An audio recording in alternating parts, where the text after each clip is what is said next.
Hello everyone. నేనైతే ఈరోజు chicken ఫ్రిడ్జర్లో పెట్టాను. అది తీసి కింద పెట్టాను, అది కరగట్లేదు. అయినా సరే తీసి అయితే నేను ఇక్కడ వాటర్లో అయితే పెట్టుకుంటున్నానండి. ఈ చికెన్ ఫ్రీజర్లో అది కరిగించాలంటే చాలా కష్టము. సో అదైతే వాటర్లో పెట్టుకున్నాను. ఈరోజు అయితే మార్నింగే నేను పిండిలు రుబ్బుకుంటున్నాను. నిన్న పప్పులన్నీ నానబెట్టుకున్నాను కదా. ఇక్కడైతే నేను ఫస్ట్ దోసపిండి వేసేసుకుంటున్నాను. యాక్చువల్గా పొంగి బయటకు వచ్చేస్తుందేమో అనుకున్నాను, కానీ రాలేదు. సో స్లోగా అయితే నెలుగుతుంది, పిండి ఎక్కువ కదా అనేసి ఇంకా దీన్ని పెట్టేసి నేనైతే మిగతా పనులు అయితే స్టార్ట్ చేద్దామనేసి. So welcome to my channel Divya Chennai diaries. ఎవరన్నా కనుక సబ్స్క్రైబ్ చేసుకోకపోతే త్వరగా సబ్స్క్రైబ్ చేసుకోండి, లైక్ చేయండి, కామెంట్ చేయండి, షేర్ చేయండి. సో ఈ వ్లాగ్ వచ్చేసి మన ఫ్రైడే వ్లాగ్ అనమాట. ఇక్కడైతే నేను పప్పులు వేసేసుకున్నాను గ్రైండర్లో. సో అది నలుగుతూ ఉంటుంది. ఇక్కడేమో నేను ఇడ్లీకి అయితే నూక నానబెట్టుకుంటున్నాను.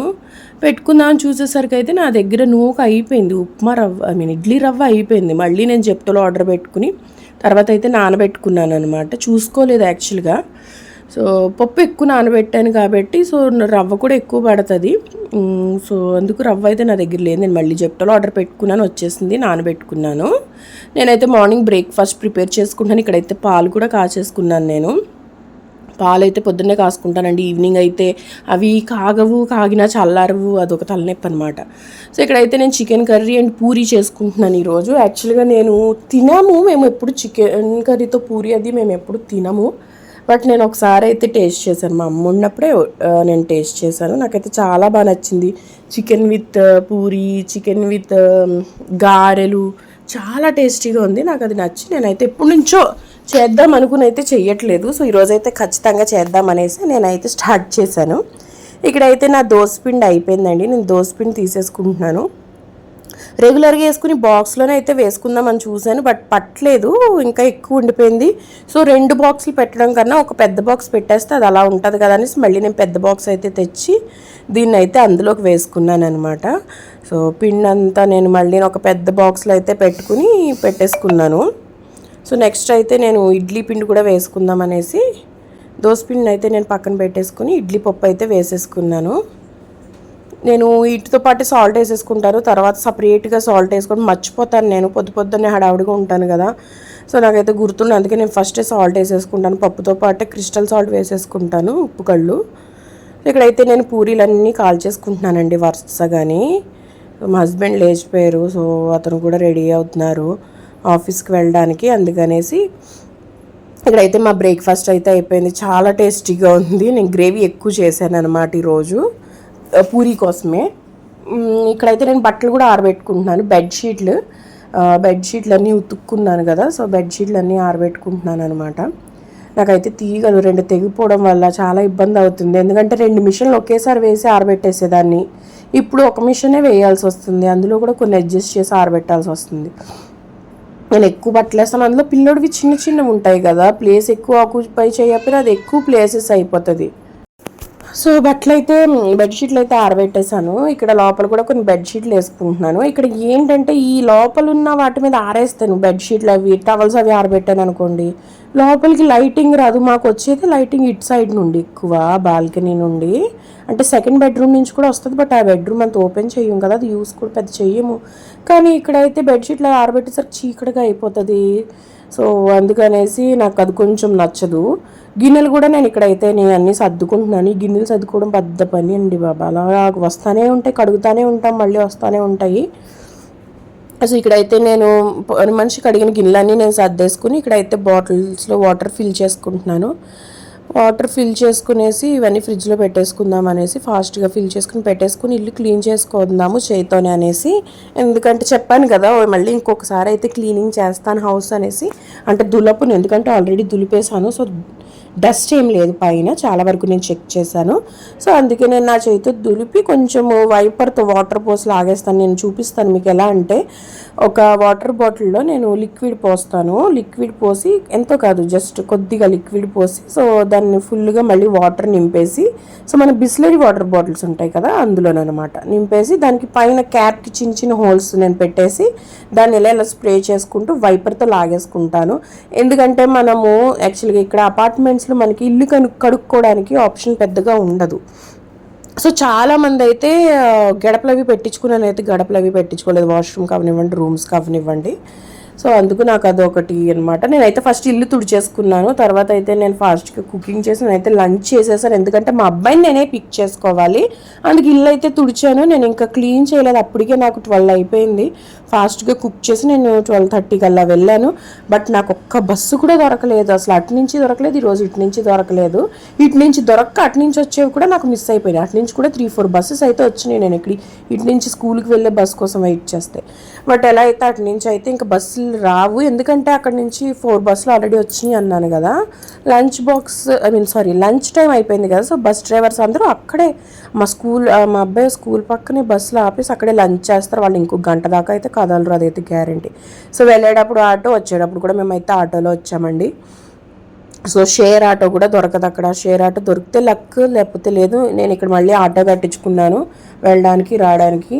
సో వీళ్ళు ఖచ్చితంగా ఎక్కువే తీసుకుంటారు కదా, 1 కిలోమీటర్ అయినా సరే. కిలోమీటర్కి వెళ్ళేది 100 రూపాయలు అన్నట్టు తీసుకుంటారు. సో అలా ఎలా అయితేనే పిల్లోడిని అయితే పిక్ చేసుకోవాలి కాబట్టి నేను వెళ్ళాను, టైంకి పిక్ చేసుకుని రిటర్న్ అయిపోయాను. మా అబ్బాయికి అయితే పడుకోబెట్టేసి నేనైతే చెప్పాను కదా క్లీన్ చేసుకుంటాను అనేసి. మా హస్బెండ్ కూడా వచ్చేసారు, తనకి 3 ఆ టైం అయింది వచ్చేస్తే. సో నేనైతే మా అబ్బాయిని పడుకోబెట్టేసి మా హస్బెండ్ చూడమనేసి ఇంకోటి ఇలా లిక్విడ్ వేసుకుని నేను స్ప్రే చేసుకుంటూ దాన్ని ఇలా వైపర్తో లాగేసుకుంటాను అనమాట. సో హౌస్ ఎంత నీట్ అండ్ క్లీన్ ఉంటుందంటే ఒకసారి ఖచ్చితంగా ట్రై చేయండి. సిటీలో ఉన్న వాళ్ళే కాదు, ఈ మధ్యన పల్లెటూరులో ఉన్న వాళ్ళు కూడా నీట్గా టైల్స్, మార్బల్స్ అవి వేసుకుంటున్నారు. సో అస్తమాను కడగలేము లేదా కడగలేను అన్న వాళ్ళైతే ఈ ట్రిక్ ట్రై చేయొచ్చు. నేనైతే ఫస్ట్ ఒక సైడ్ అంతా వాటర్ స్ప్రే చేసేసుకుంటున్నాను. చూడండి, వాటర్ మొత్తం అలా స్ప్రెడ్ చేసేసుకుని ఇప్పుడైతే నేను వైపర్తో చాలా ఈజీగా సింపుల్గా లాగేసుకున్నాను. ఈ వైపర్ యాక్చువల్గా చిన్నది కాబట్టి నేను ఒంగోలు చేస్తున్నాను, పెద్దదైతే మీరు ఒంగోల్సిన అవసరం కూడా లేదు, ఈజీగా అయిపోతుంది. జస్ట్ 10 to 15 మినిట్స్లో మొత్తం మనం ఇల్లంతా కడిగేసుకోవచ్చు. ఈసారి కూడా నేను ఇల్లంతా చేశాను కానీ మాస్టర్ బెడ్రూమ్ చేయలేదు, ఎందుకంటే అక్కడే పడుకోబెట్టాను మా అబ్బాయిని. సో ఈసారి కూడా ఆ రూమ్ కనీసం తుడిచాను, పొద్దున్న తుడిచాను అంతే. మళ్ళీ ఇంకా కడుగుదామన్నా లేదు, మేబీ రేపు అలా కడుక్కుంటానేమో తెలీదు. సో ఇంకైతే నేను నీట్గా పెట్టేసుకుంటున్నాను. ఇక్కడ చూడొచ్చు మీరు, ఇదంతా నేను మొత్తం అంతా నీట్గా క్లీన్ చేసుకుంటున్నాను. చాలా ఈజీ ప్రాసెస్. ఇలా చేసుకుంటే మన ఇల్లు కూడా నీట్గా ఉంటుంది, మనకి కడగలేదు అన్న ఫీలింగ్ కూడా రాదు, ఎక్కడో డస్ట్ ఉందని కూడా లేదు. వైపర్తో అయితే ఏదైనా సరే డస్ట్ అయితే మనకి మినిట్స్లో ఇల్లంతా నీట్గా క్లీన్ అయిపోతుంది. చూసారు కదా, ఇలా నేను మొత్తం వాటర్తో లాగేసుకుంటాను. సో ఇక్కడైతే నాది క్లీన్ అయిపోయిందండి. నాకైతే చాలా సాటిస్ఫాక్షన్గా ఉంది. ప్రజెంట్ అయితే ఇల్లంతా క్లీన్గా ఉంది, అండ్ కిచెన్ కూడా కొంచెం మెస్సీగా ఉంటే నేను దాన్ని క్లియర్ చేసుకుంటున్నాను అనమాట.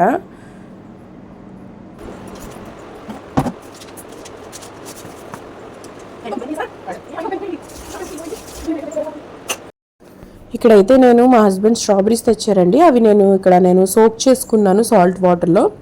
సాల్ట్ లేదా వెనిగర్ వేసుకుని సోక్ చేసుకుని ఒక 1/2 అవర్ అయితే పక్కన పెట్టేసుకుంటాను. 1/2 అవర్ అవసరం లేదు, 10 మినిట్స్ చాలు, 5 మినిట్స్.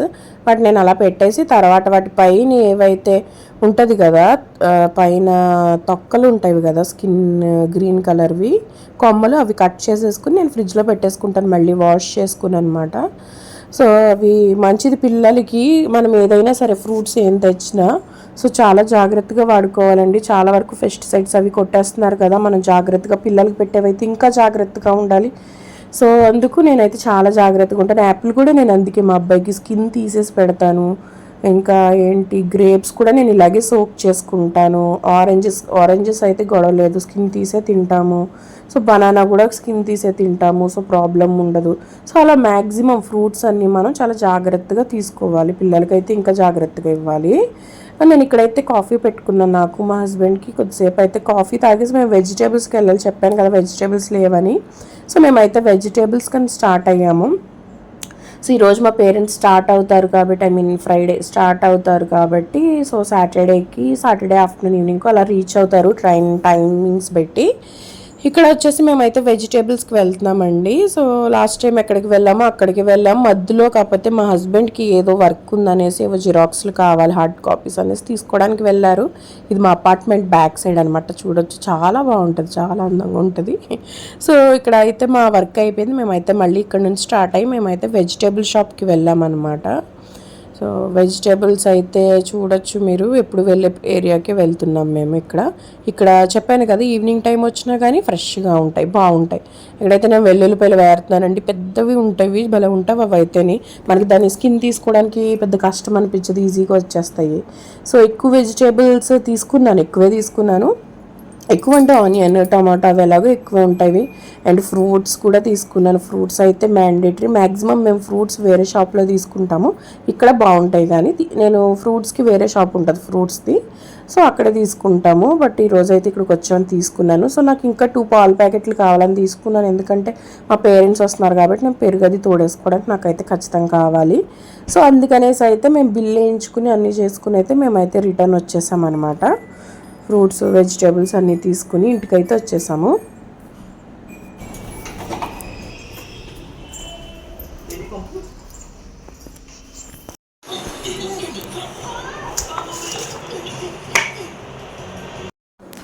ఇక్కడైతే నేను ఫ్రూట్స్ వెజిటేబుల్స్ అన్నీ సర్దేసుకుంటున్నానండి. అవి రాగానే సర్దుకుపోతే అలా ఒక మూల అయితే పడి ఉంటుంది చాలా వరకు, లేదా నెక్స్ట్ డే వరకు నేను సర్దునందుకు రాగానే నేనైతే కూర్చుని ఫస్ట్ అయితే ఆ పని చేసేసుకుని తెలుసు కదా, కరివేపాకు అయితే బాక్స్లో పెట్టుకుంటాను. కరివేపాకు కూడా నేను తీసి ఒక బాక్స్లో పెట్టేసుకున్నాను. ఇంకా నెక్స్ట్ అయితే వెజిటేబుల్స్ అయితే ఖచ్చితంగా కింద అయితే ఏదో ఒకటి పడుతూ ఉంటుంది కదా, నేను ఒకసారి మళ్ళీ తుడిచేసుకున్నాను అనమాట. కిచెన్ ఆల్రెడీ నీట్గా ఉంది, మళ్ళీ ఏదైనా పడిన వెంటనే తుడిచేసుకుంటే బెస్ట్, లేదంటే మళ్ళీ ఎక్కువ మెస్సీగా అయిపోతుంది అనేసి నేనైతే తుడిచేసుకుంటున్నాను. మళ్ళీ నేను పాల ప్యాకెట్స్ తెచ్చుకున్నాను కదా 2 తోడేద్దామని, అవైతే తెచ్చుకుని నేనైతే కాసేసుకుంటున్నానండి. ఎందుకంటే మళ్ళీ చల్లారాలి కదా, చల్లారి అవి తోడేసేసరికి అయితే చాలా టైం అయిపోతుంది, అందుకనేసి నేను పాలు అవి కాసేసుకుంటున్నాను. సో ఏమైందంటే మార్నింగ్ ఫ్యాట్ పాల్ మీద మూత పెడదామంటే ఆ మూత చిన్నదైపోయి లోపల పడిపోయింది అది ప్లేట్. సో అది తీయడానికి నా తిప్పాలన్నమాట ఇక్కడ. సో అది తీసేసి మొత్తం గిన్నెలన్నీ క్లియర్ చేసుకుంటున్నాను, టబ్లో వేసేసాను. కొన్ని ఏమో ఆఫ్టర్నూన్ లంచ్వి అవి కొన్ని ఉండిపోయినాయి కదా, అవి అయితే నేను కడుక్కుందాం అనేసి ఫస్ట్ అయితే ఆఫ్టర్నూన్ కడిగినవన్నీ నేను సర్దేసుకుంటున్నాను. సర్దేసుకుని ఇక్కడైతే పాలు పొంగిపోతున్నాయి పక్క నుంచి, అవి అయితే ఆపుకుని నేను తర్వాత మిగిలిన గిన్నెలు ఉన్నాయి కదా అవన్నీ కడిగేసుకున్నానండి. సో ఇల్లు ప్లాట్ఫామ్ కూడా అలాగే ఉంది, ఎంత సర్దినా సర్దుతూనే ఉంటున్నాను. నాకు ఇల్లు అంతా ఎంత నీట్గా ఉన్నా కిచెన్ మాత్రం చాలా మెస్సీగా ఉంటుంది. ఎప్పుడు చూడండి ఏదో ఒకటి అవుతూనే ఉంటుంది నా కిచెన్లో. అండ్ నేను కూడా సేమ్ దానికి తగ్గట్టు ఏ పని చేసినా ఒకటి ఎక్స్ట్రా పని పెట్టుకోవడం నాకు అలవాటు. ఖచ్చితంగా నేను వంట చేస్తే ఏదో ఒకటి ఒలిగిపోవడము, గిన్నెలు కడుగుతున్నప్పుడు ఏదో ఒకటి పగిలిపోవడము, అలా పగిలిపోవడం లేదులే కానీ అంటే ఏదో ఒకటి కింద ఏదో ఒకటి అలగడము అలా జరుగుతుంది. సో ఎలా అయితేనే కిచెన్ అయితే క్లీన్ చేసుకుంటున్నాను. ఇక్కడ డోర్ తీసినప్పుడల్లా డోర్లోంచి ఏదో ఒకటి పడతానే ఉంటుందండి కిందకి. సో నాకు డౌట్ వచ్చింది, అసలు ఇంత అలా పడిపోయి ఇంత అలా ఏం పెట్టేశాను నేను ఈ సైడ్ డోర్లో. మీరు చూడొచ్చు నా సైడ్ డోర్ ఎంత చండాలంగా ఉందో, అసలు ఏం చేశానో ఏంటో నాకు అర్థం కాలేదు, అసలు ఏం పెట్టాను అనేసి. నాకైతే ఇంక విసుగొచ్చింది, ఇంక ఇలా కాదు అనేసి నేను ఒకసారి అయితే వీటిని తీసి వీటిని నేను అన్నీ చెక్ చేసుకున్నాను, అసలు ఏం ఎక్కడ పెట్టాలి ఏంటి అని చూసుకుని. అసలు యూజ్ చేయలేనివన్నీ నేను ఒకసారి దుక్కుని పెట్టేసి మిగిలినవన్నీ ఒక దుక్కుని పెట్టేశాను అనమాట. సో ఒకప్పుడు అల్లం వెల్లుల్లి పేస్ట్ అయిపోతే అల్లం వెల్లుల్లి పేస్ట్ తెచ్చుకున్నాను, అవి కూడా అలాగే పడి ఉన్నాయి, ఎందుకంటే నేను యూజ్ చేయట్లేదు. అంటే వాటికి ఇంకా ఎక్స్పైరీ డేట్ లేదు, ఇంకా ఎక్స్పైరీ డేట్ అవ్వలేదు. సో అవి కూడా నేనైతే వేరే చోట అవి స్టోర్ చేసుకున్నాను. సో మీరు ఇక్కడ చూడొచ్చు, అసలు నేను మొత్తం క్లీన్ చేసుకుంటున్నాను. పై డోర్ కూడా కొంచెం క్లీన్ చేసుకున్నాను. సో అయితే ఇక్కడ కూడా ఈ లాస్ట్ కబోర్డ్ ఏదైతే ఉందో అందులో కూడా ఒకటి తీస్తుంటే ఒకటి పడిపోతుంది, ఒకటి తీస్తుంటే ఇంకోటి పడిపోతుంది. పైగా గ్లాస్ ఉన్నామన్నమాట, కొన్ని జార్స్ పగిలిపోయినాయి అనుకోండి, నాకు అది ఇంకా డబల్ పని అయిపోతుంది అనేసి. సో ఇంకెందుకు అనేసి నేను అన్నీ మళ్ళీ తీసి క్లీన్ చేసుకుని ఇంకా ఏమైనా మిగిలిన అన్నీ ఎక్స్ట్రా ఉన్నాయి కూడా స్టోర్ చేసేసుకుంటున్నాను. సో నాకు ఇవి తీస్తే గుర్తొచ్చింది, నా దగ్గర ఓట్స్ ఫుల్ ప్యాకెట్ ఉందని. బ్రౌన్ రైస్ అయితే శుభ్రం పురుగు పట్టి వేసింది, శుభ్రం ఎంతవల్ల పురుగు పట్టేసింది అసలు. ఈ బాటిల్స్ నాకు నేను లాస్ట్ వర్క్ చేసేదాన్ని కదా నేను ఒక కంపెనీలో, అక్కడ ఏదో ఫెస్టివల్ దివాళీకి ఎప్పుడో వీస్తారనమాట రిటర్న్ గిఫ్ట్స్, అందులో ఇచ్చారనమాట. ఈ స్టీల్ది మా పని మనిషి కొనిపించుకుంది 3 బ్రష్లు, 2 అవగొట్టేసింది, ఇంకొకటి ఉందనమాట. ఆవిడకంటే నీట్గా కడిగేదనమాట గిన్నెలు, ఇప్పుడు కడుగుతుందిలేండి. సో దానికి ఆవిడకైనా నల్లగా ఉంటుంది పెట్టి గీకేది స్టీల్ బ్రష్ పెట్టి. సో ఇదిగోండి 2 బాటిల్స్ ఇచ్చారు. దీని మీద దివ్య ముందు చూపించిన బాటిల్ మీద మా హస్బెండ్ నేమ్ అయితే పెట్టించారు. సో ఇక్కడైతే మొత్తం అలా క్లీన్ చేసుకుని చూస్తే వాటర్ బాటిల్స్ ఇలాంటివి పనికిరాని వాటర్ బాటిల్స్ అవి చాలా ఉన్నాయి, మా అబ్బాయివి నావి. సో అలా నేను అన్నీ ఒక సైడ్కి పెట్టేసుకుని, ఖాళీ బాక్సులు కూడా చాలా ఉన్నాయి డబ్బాలు అవిని. సో ఎలా అయితేనే ఫైనల్ ఇదైతే నేను సర్దుకుంటున్నాను. ఇది యాక్చువల్గా నేను సర్దానండి ఒకసారి రీసెంట్గానే 1 month బ్యాక్ 2 months బ్యాక్ ఇప్పుడు సర్దాను. బట్ ఇవి తీస్తూ ఉంటాను కదా, ఇవి అన్నీ రెగ్యులర్గా యూజ్ చేసేవి. ఖచ్చితంగా నా వల్ల అయితే ఏదో ఒకటి ముందు వెనక్కి ముందు అయ్యి సో అలా అయిపోతుంది. సో ఇక్కడైతే నేను బట్టలు కూడా వాష్ చేసుకుని బట్టలు కూడా ఆరబెట్టేసుకున్నాను. ఇంకా ఆరబెట్టి వీడియో అయితే తీయలేదు. సో ఇదే మనది వ్లాగ్ అండి, ఫ్రైడే వ్లాగ్. అందరూ ప్లీజ్ లైక్ కమెంట్ షేర్ చేయండి. సబ్స్క్రైబ్ చేసుకోకపోతే ఖచ్చితంగా సబ్స్క్రైబ్ చేసుకోండి. నన్ను ఎప్పుడు ఇలాగే సపోర్ట్ చేస్తూ ఉండండి. Thank you so much.